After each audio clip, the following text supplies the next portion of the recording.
Picture this. You are scrolling through Instagram and seeing a celebrity wearing a sleek, new designer watch. Next post, a stunning infinity pool at a private villa in Bali. Just a few swipes and you are daydreaming about a life dripping in luxury. But have you ever stopped asking yourself why this stuff captivates us so much? Luxury has always been a part of human culture. From ancient Egyptian pharaohs adorned in gold to today's tech billionaires driving supercars, our obsession with the finer things in life is nothing new. But here is the twist. Luxury is more than just expensive things. It is a story, an experience, and a bit of a psychological game. Stay with me because by the end of this video, you will understand why we are drawn to luxury and how it shapes our identity, relationships, and even our happiness. And hey, you might learn a thing to level up your life. Point number 1, the status symbol effect. Let's start with a simple truth. Luxury is a language. It speaks of success, power, and exclusivity. Think about it. When someone rolls up in a Lamborghini, they are not just driving a car. They are making a statement about their achievements, aspirations, and place in society, a visual shorthand for saying, "I have arrived." Status symbol is a term used to describe particular possessions, behaviors, or activities associated with a specific social standing or class. These symbols can be tangible items, such as expensive cars and clothes, or intangible qualities like education, occupation, and lifestyle. The concept of the status symbol is a significant factor in various social contexts, including consumer behavior, social psychology, and sociology. This article will explore the idea of the status symbol, its effects on social interaction and identity formation, and its implications for marketing and consumer behavior. Psychologists call this the status symbol effect. We are hardwired to seek social validation, and luxury goods offer a shortcut. It is like flashing a neon sign that says, "I made it." But here is the kicker. Sometimes we are less impressed by the item itself and more by the story it tells. Why else would a plain white t-shirt with a tiny designer logo sell for $500? But what happens when everyone starts flashing the same symbols? Does the allure of luxury fade? Stick around because we will dive into that paradox soon. Point no. 2. The psychology of exclusivity. Ever heard the phrase, "you want what you can't have"? Luxury brands thrive on this principle. Limited edition sneakers, invite-only VIP lounges, exclusive club memberships. Scarcity makes us value things more. It is like a game of supply and demand where the supply is deliberately kept out of reach, making the demand and the desire skyrocket. When you feel you have limited access to anything, you are bound to focus more outward instead of inward. You will be more focused on the exclusivity of the situation rather than on who you are, what you want, and why that exclusivity bothers you. That is why it is so easy to spiral into feelings of anxiety or even depression when you feel excluded. It becomes less about you and more about the outside world you can't control. When you do finally decide to look inward, you may have such a negative opinion of yourself that those feelings of depression become even worse. You're more likely to deal with feelings of loneliness and isolation, which can affect both your physical and mental health. This taps into FOMO, or the fear of missing out. When something feels unattainable, we instinctively crave it. A psychological phenomenon called reactance kicks in, and we are motivated to reclaim our sense of freedom by buying that exclusive item. Sneaky, right? Who knew a handbag could make you feel like you are saving the world from existential dread? Wild times. Point no. 3. Luxury and identity. Here is a fun thought experiment. If nobody ever saw your luxury purchases, would you still buy them? It is a tricky question because luxury is deeply tied to identity.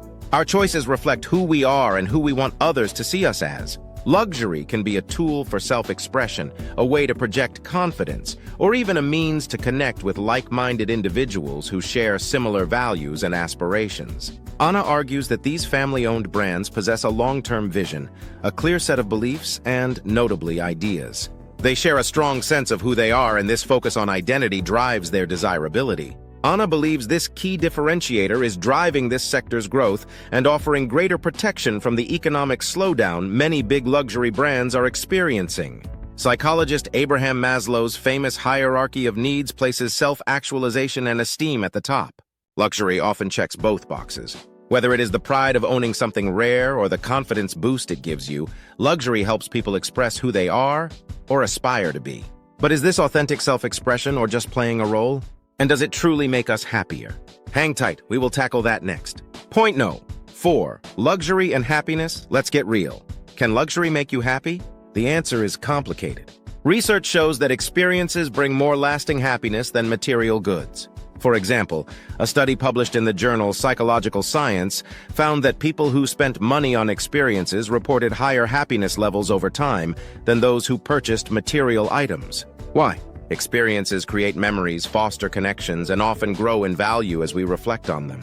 That is why splurging on a first-class trip usually feels more fulfilling than buying another designer watch. Luxury is defined as an enhanced state of comfort or an extravagance. By definition, luxury suggests some amount of excess. To say that happiness is a luxury is to say that joy is excessive, unnecessary, or over the top of what is required to function optimally or even normally. But there is a catch. The hedonic treadmill suggests that we quickly adapt to new luxuries, leaving us chasing the next big thing. It is like being stuck on a hamster wheel of desire. So while luxury can bring moments of joy, it is not a magic key to long-term happiness. Would Mondays be better if you could trade your morning coffee run for a gold-plated espresso machine? Or just shinier?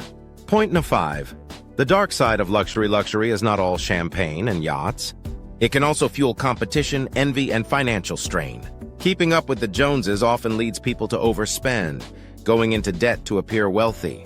And when luxury becomes the end goal, it can distort priorities, making material possessions seem more important than meaningful connections or personal well-being. The current work explores the fact that luxury goods can carry significant negative social costs for actors. It reveals the more complex psychology of individuals' interpretation and response to actors' use of luxury goods. Extant research demonstrates that luxury goods are beneficial signals that bestow upon individuals social benefits that range from positive evaluations to compliance. In contrast to this perspective, the current work explores the idea that luxury goods can carry significant negative social costs for actors. Across 4 experiments, the social cost of luxury is examined. Although individuals who display luxury goods are ascribed higher status, they can pay a hefty tax regarding warmth. The social costs of luxury consumption are driven by impression management concerns rather than envy. Consequently, whether luxury goods yield positive or negative social consequences for an actor critically depends on whether status or warmth is relevant to a decision and observers' own lay beliefs about luxury consumption. This work reveals the more complex psychology of individuals' interpretation and response to actors' use of luxury goods. But here is the twist. Sometimes the very act of chasing luxury teaches us what matters. As we strive for the finer things, we often discover that relationships, purpose, and personal growth hold more value. So why do we love luxury? Because it is more than just material wealth. It is about storytelling, identity, and aspiration. It is about the thrill of exclusivity and the pursuit of happiness. And yes, it is about showing off. But remember, luxury is not just about the price tag. It is about how it makes you feel. Whether sipping champagne on a yacht or enjoying a perfectly brewed cup of coffee, true luxury is finding joy in the moment. Now it is your turn. What is your definition of luxury? Is it a designer bag, a dream vacation, or just having the time to relax? Please drop a comment below and let's start a conversation. Remember to hit that like button, subscribe, and turn on notifications for deeper insights into the fascinating psychology of the world around us. See you next time.